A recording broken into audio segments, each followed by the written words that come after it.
Hello everyone, it's MyJubJr, and now that the Black Ops 4 beta has finally finished its first weekend, there has been lots of mixed opinions on the game, and definitely of some of the features within it. Namely, the body armor equipment got lots of attention this weekend, but instead of just doing the same topic as many of others have probably done already, as you could see. So with the following in mind, I decided to cover Scorestreaks instead in particular. And as an overview, Scorestreaks or kill streaks in Call of Duty games have always been the icing on the cake for the series, and is one of the features that really sets the series apart from any other shooter games out there.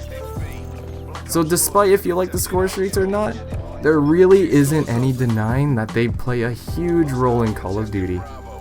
Because of this, you would expect that the Scorestreaks usually generate a strong presence in the map when it comes to the higher end Scorestreaks.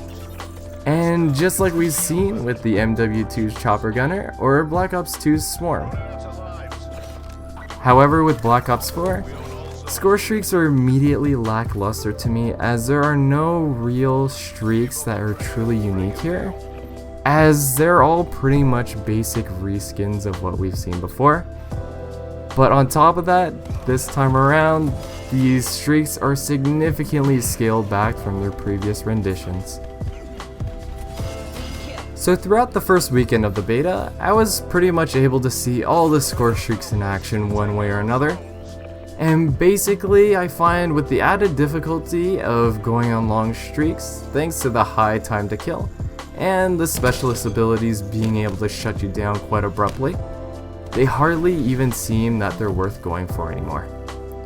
As unless you earn the high streaks from care packages, you go through all this effort just to get them, and all you get in return is around 2 to 4 kills with them.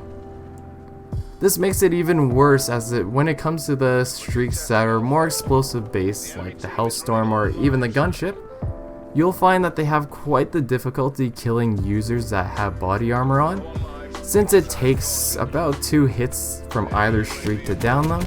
Although it just might be a bug that the armor is so effective here, as using any other explosive really will wipe out those body armor users with ease. But because the armor is such a popular choice, it might be best to actually just avoid going for these high streaks until either the armor is nerfed or until this issue is just fixed in general. But I do know that in a beta update, Treyarch officially announced how exactly some of the streaks were going to get buffed. But the question is it really enough? To get things started off, Treyarch detailed that the Hellstorm will actually get an expanded cluster lock-on radius, which is a great addition since the lock-on radius was very narrow before, and would only really net you at least 1 or 2 lock-ons for the entire cluster. But once again, the body armor issue I think really needs the fixing here, as there isn't really any point to locking onto a whole group of people if a bunch of them will just survive since they have the armored on anyways. Next we got the Strike Team, which gets a buff to their accuracy, and I find that they were already pretty decent if you use them tactically and conservative. However, I would have liked if they just added a 3rd soldier instead, as I find once it gets down to a single soldier left, it's basically over for the streak anyways. But I suppose we'll see how much of an accuracy boost they'll get, and maybe it will mitigate this single soldier issue that we have here.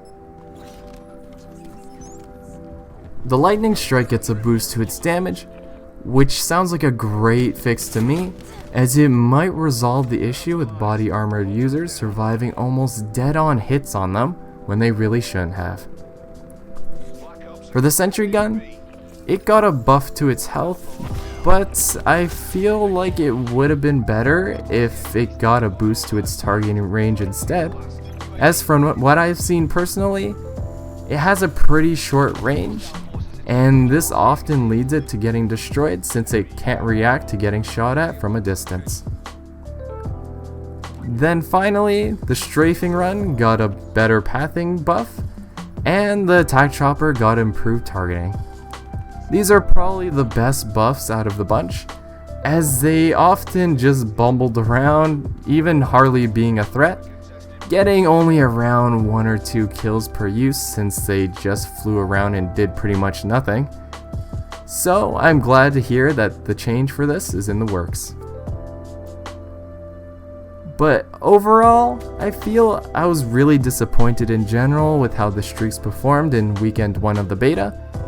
And maybe even after these reworks, I can see the streaks needing even a little bit more work to get them into a good spot. But maybe including some additional buffs, mainly to the gunship's explosive damage, just to get around the body armor's issues.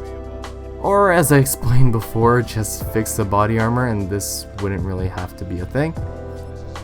And also maybe a buff to the Mantis's movement speed as well would also be amazing, since it already moves very slow and has a fairly low amount of health.